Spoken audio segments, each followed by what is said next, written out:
Hi guys, it's Aura from See Beyond Magazine, and this time I'm going to have the pleasure of having with me today, of course, virtually, she's really not next to me, Elly Molina. So Elly is an educator. She's been an educator for years, and then she's an author.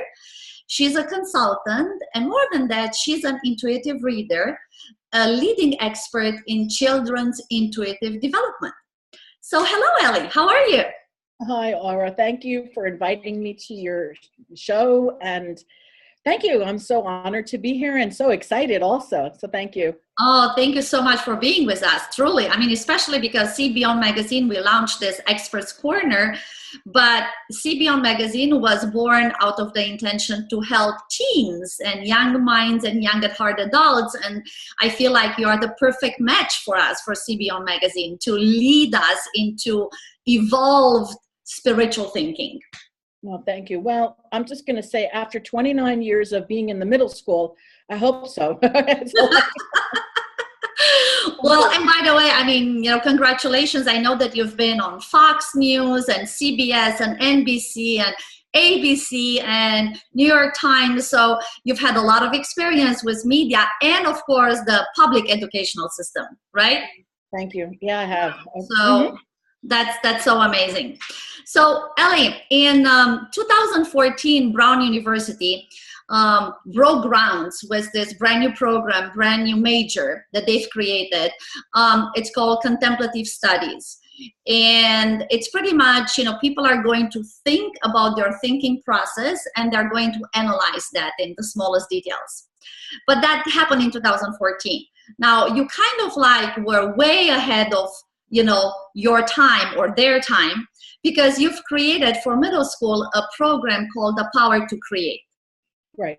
So when was that, and what inspired you to create that program, and what was it all about? Okay, so thank you. So it's a longer story. I'm going to give you a shortened version. Okay. It all started when I was a child. Okay, so basically we're all born and intuitively. And so it really, some of us have the gift more than others, if you want to say, maybe not. It's just a matter of having it be developed. And so by the time I was 12 years old, I was pretty developed. Other kids were playing, I don't know what they were playing, but I was doing, let's play telepathy games, with my friends or with myself, okay, who's going to call on the phone next? Or I would take a deck of cards and I would say, okay, what's the card underneath there? Is that an ace? Is that a king? Is it a queen? And that's what I used to do with myself during my spare time. And so that's not really common for a lot of kids. And it was just, I don't know, I started reading things. I was really influenced by Stranger in a Strange Land.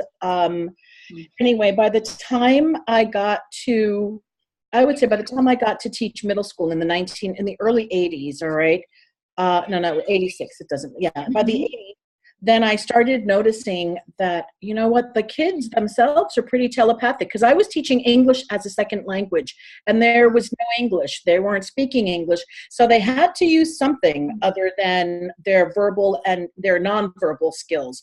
So I started noticing patterns, and then we would start playing games. For example, we would play memory. So memory matched the pieces, okay? But what started happening is that they were getting really telepathic in this, and then the game started to evolve so that they would not match the pieces anymore, but see what was the piece, okay? So if it was a fish underneath, rather than look for the matching fish, they would just say fish, and they would know. And it was like, oh, this is really getting interesting.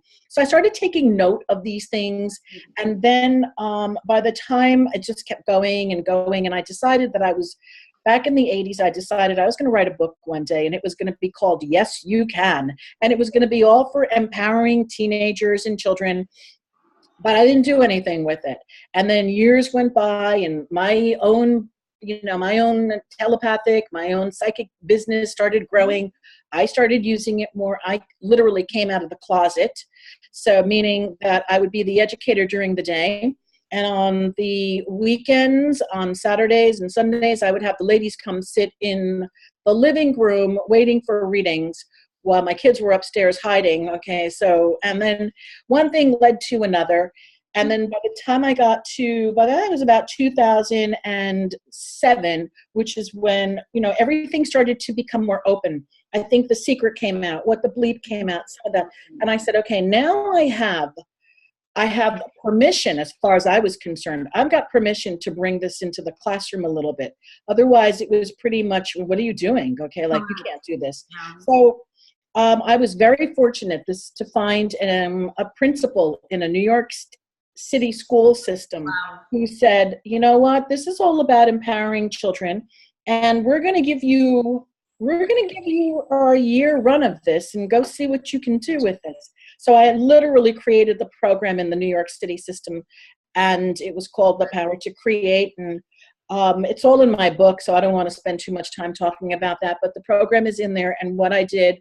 And then where that led to was me moving out to Washington and just, again, getting into more intuitive development with children and seeing children do even more remarkable things, blindfolded archery, for example, telepathy, remote viewing, telekinesis. Now that's a hard one to even believe, okay, moving objects with your mind, but I've literally seen it now 3 times with children and twice with an adult. And that's not a lot, okay? It's not a lot, but still, how many people have the patience to sit there and practice that? So. Right.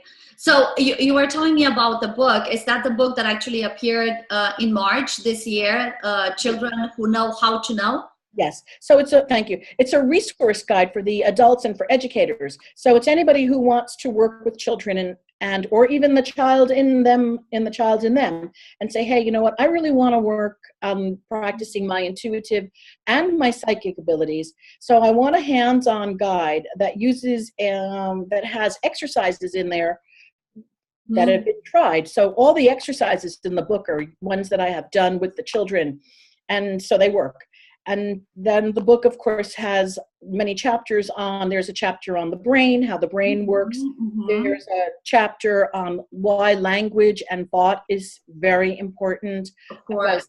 I've got a chapter on mindfulness and intuitive heart. So it really covers a lot of different areas, because it's not just sitting down and becoming psychic. There's also a reason. Like, it's not a parlor game, okay? It's really for higher evolving. And what I've noticed, that children who are mindful, children who are more intuitive and psychic, well, they have a higher degree of empathy. And we all know that as empathy increases, so does emotional intelligence. And with emotional intelligence, maturity, and, you know, cognitively, they're functioning higher. So all in all, it's a pretty cool thing.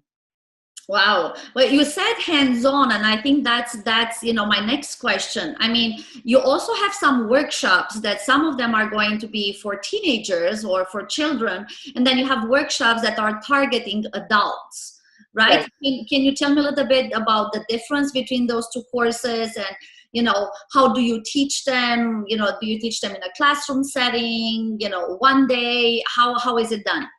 Okay, sure. So with the children, again, we're looking at attention span. So the idea, of course, if they've never been exposed to any of this work, it's a 2-hour workshop, and it involves younger children and their parents. And so they'll come in and they'll sit in a semicircle, and I will then guide. I'll just tell them some stories. Usually I like to read my children's book to them that I wrote also, which is based on a true story, which is called Annabelle and the Domino. And so I like to read the children. This is the younger crowd, okay? These are like 3, no joke, 3 years old to about, I would say, till about 6 to 7, all right, that crowd. And so I'll read them the children's book, then they'll, oh, wow, you want to try this? Yeah, we want to try this. And they're open, and the parents are open, and the parents are kind of in the background, okay, that not interfering, just listening, participating, passively participating, okay? And then the kids, I'll give the kids instructions, and I like to use, it's on my website, it's called psykids.com. I like to use a big treasure box. I have a big treasure box, and in the treasure box are some items, and I'll put an item in there, and then I'll tell the kids, I'll guide them Okay, close your eyes. We use blinders. Close your eyes. Let's go take a little golden ball and bring it into the box. And so the kids will then take their golden ball, bring it to the box, look in the box. Right. And then with their eyes closed, of course, with the blinders on. Yeah, of course, of Back course. out. And then here, the interesting thing is that everybody gets something. Everybody gets a hit, whether it's the shape or they know the colors or they know whatever it is. One boy, this is just a really cute story because it stuck with me so powerfully. It was a treasure chest, and of course he looked in there in his mind's eye, and he drew a coin. And the coin that he drew, it was a golden coin that he drew, and it was a picture of a treasure chest on the golden coin. And so then when we opened the box, you know, the people around started thinking, oh, he just drew a coin. It was supposed to be a coin. But the picture on the coin was a treasure chest. Wow. So he not only saw, and this was, you know, he saw the treasure chest on the coin. And so on the website, there is some pictures also that, you know, that has, you know, some of the pictures that the kids have done and the hits that they've gotten. It's also, yeah. So the youngest one, the youngest, you know, age that pretty much you're working with, how old are they? 3. Wow. Yeah. Mm-hmm. And the reason why, now 3-year-olds are a little bit, I'm not going to lie, they're a little challenging to work with. So we really start practicing more on focusing on their body, learning how to sit still. So how can I sit still for a few seconds and then keep increasing it without having to fidget, and so that already brings self-control. That's huge. Of course.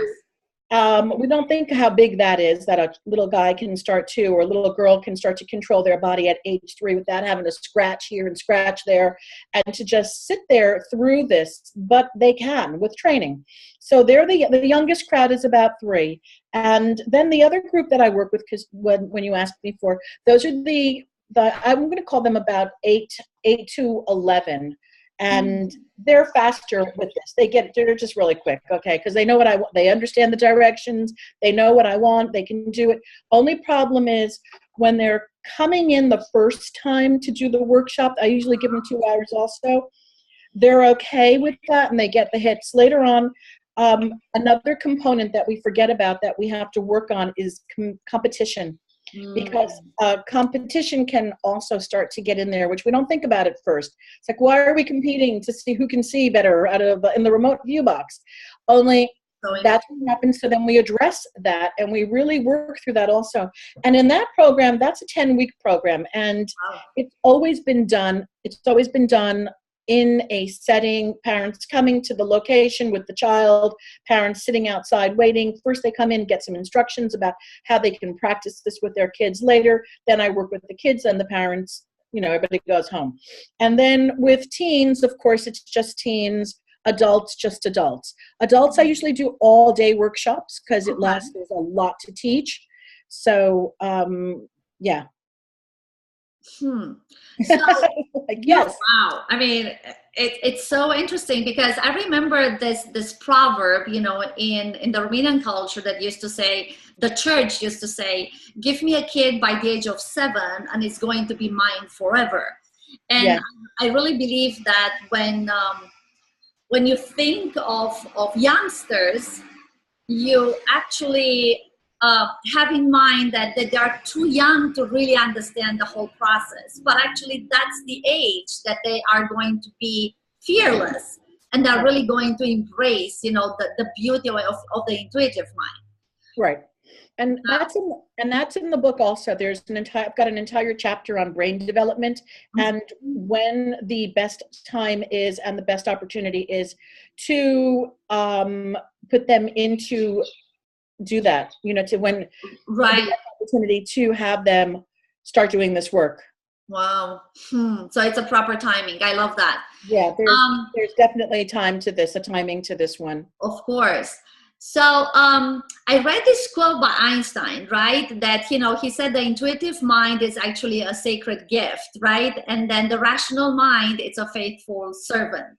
And unfortunately, you know, the society is actually trained to honor the faithful servant and the faithful servant. And I think has forgotten about its gift. Right. So how come that we are paying more attention, to the rational mind than actually to the gift that we were given, the intuitive mind? And why is that? You're going to get my philosophy on this one, Absolutely. okay? Perfect. So, like, I'm gonna get, because it goes back into hundreds of years ago. After it's a cultural thing, and again, this gets us into the old paradigms of language and culture, and the epistemes of language, where we're speaking dead people's conversations, and that when people really did have this ability, it is all documented in old historical texts and things. But then this is my personal belief. I can't document this. I do believe that when the church started to put its hand of fear down upon humanity, and we've been stuck in the dark ages in our conversations as to what's not possible, what is possible. And so this has become just another one of those things that is like, well, it had been until recently, until people like you, people like myself, other people who are really in this field now saying, hey, you know what, this is real, and there's nothing that we can do to deny it. Quantum entanglement, quantum physics, it's all there now. And I love that there's an organization, well, there are more organizations now, but I love the organization of the International Remote Viewers Association, because this is a science for them. This is not, paranormal. This is not unusual. This is scientific. And to me, it is also. There's nothing woo-woo or strange or abnormal about any of this. This is real science. And like you said, give me a child, all right, as young as 7, and we will make them psychic. Exactly. I mean, not that we'll make them psychic. They will own their psychic abilities. Of course, that's what it is. Well, Stanford Research Institute, I mean, they were talking about remote viewing, right? And I know that, you've been in contact with 2 of their leading experts in the field. So, I mean, now I think we're embracing more and more, right, this field as part of a curriculum. Yes. Yeah. Elly, you have a master in linguistics. So I always think, when people are like, they call themselves, intuitive readers or psychics, you don't think that they pretty much, went and they got a degree in something that it's very, very structured, because we think, okay, if I'm a psychic, I'm kind of like easygoing. I don't necessarily go to school. I don't study, but you actually have a master in linguistics. So how did the power of language or languages help you express your innate psychic abilities? Oh, good question. So because I was bilingual from the time that I could start speaking, right, I was raised as a bilingual child, I started to notice, I just started paying attention to this. I can't really give you an answer other than I started noticing the importance of language, how there are, again, certain cultural concepts in one language that don't exist in another. And the older I got, the more I saw, the more I understood that there were things I could say in German that I couldn't say in English. And I mean, I could say them, but they didn't have the same impact. They were culturally bound. And then I started getting really fascinated in this entire area. I was also fascinated by words all the time. So that's pretty much, I loved words. I loved reading. I loved the dictionary. I loved looking at the history and origin of language. So, Elly, so not only that you're fascinated by language and you're working with, kids as young as 3 years old, and then you're working with teens, and then you're working with young adults and adults. That's exactly the segment of population that, CBO magazine is targeting. But you also do intuitive consulting, and you're doing intuitive reading, for the adults that would like to know more about their personal life, or they would like some sort of a direction in, their business, in their social life. So how are those, being done? I mean, if somebody would like to have an intuitive reading with you, what would be the procedure? Okay, thank you. So not usually, I always start with clearing the energy, and Mm-hmm. I'll start with a prayer. Mm-hmm. I do have some crystals, okay, because crystals augment and amplify energy and electricity. Mm-hmm. Not elect, they, Art, they, huh? yes. Um, at a word loss here. Okay.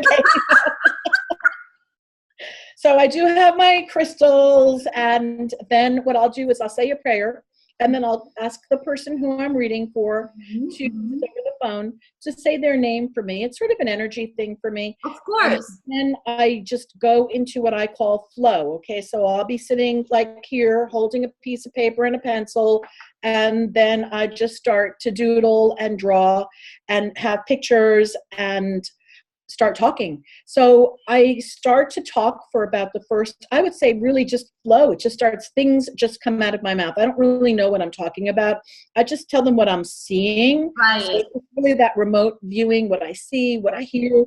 And then I will go back and ask this person, hey, can we go connect the dots and see how this fits into your life and if it fits into your life? Right. And 9 out of 10 times it's a fit. 9 out of 10. There's some fit. It makes sense to them completely, not to me at all. And then they have questions about the consulting because I spent many years in the classroom, lots of years studying consulting, lots of years studying business. So I Mm-hmm. have I've got a lot of business background also. That's when I bring all of that to the table, and it kind of rounds out everything. So you're not looking at we're not, people who call me are not looking for um, a psychic. They're just, I don't know, you get a little bit, you get much more. Of course, that they're looking for guidance, right? For a personal guide, Yeah. for the personal life and for their, business life, right?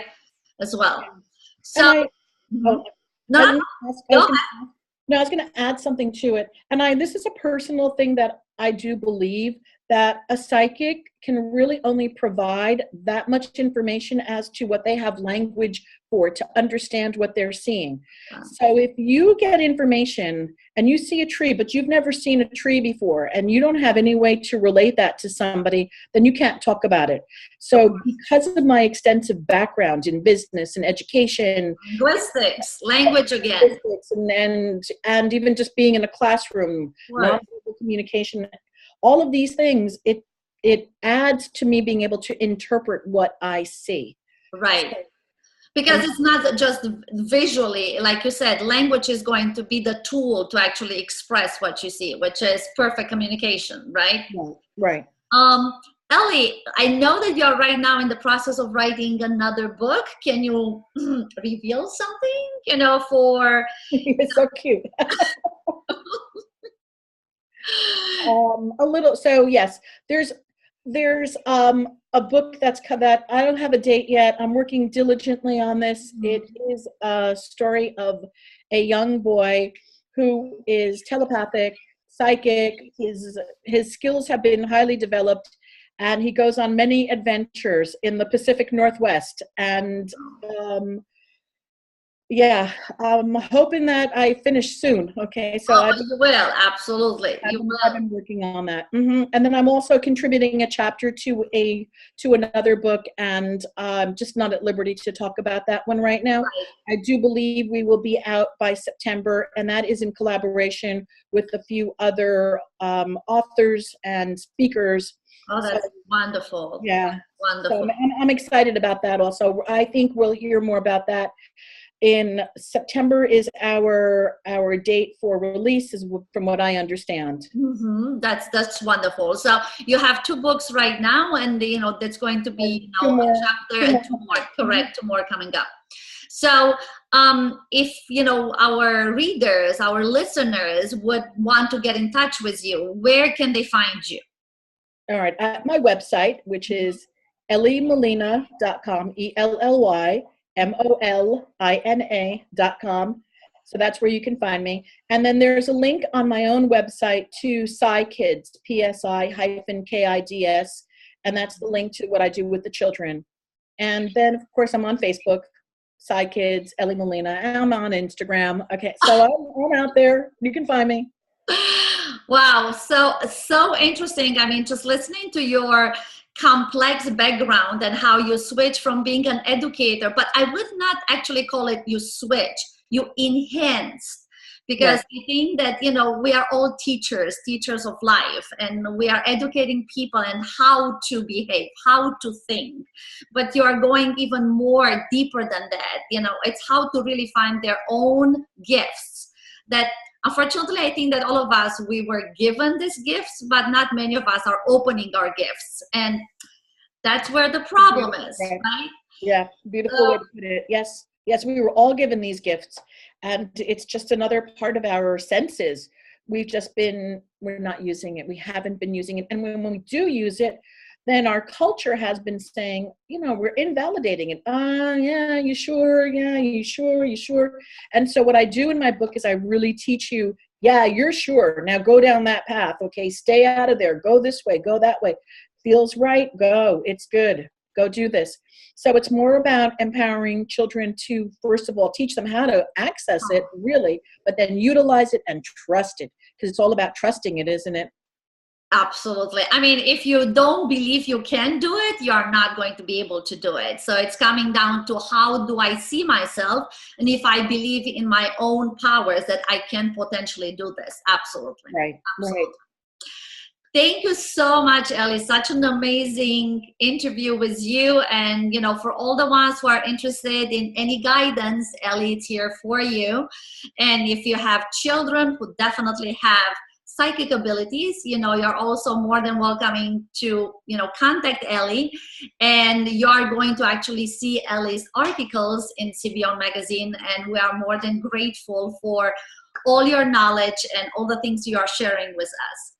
Thank you, Aura, and thank you for having me today. Thank you, thank you. So much. Totally appreciate Thank you. it. Bye, my dear. Okay, bye. Bye. Bye.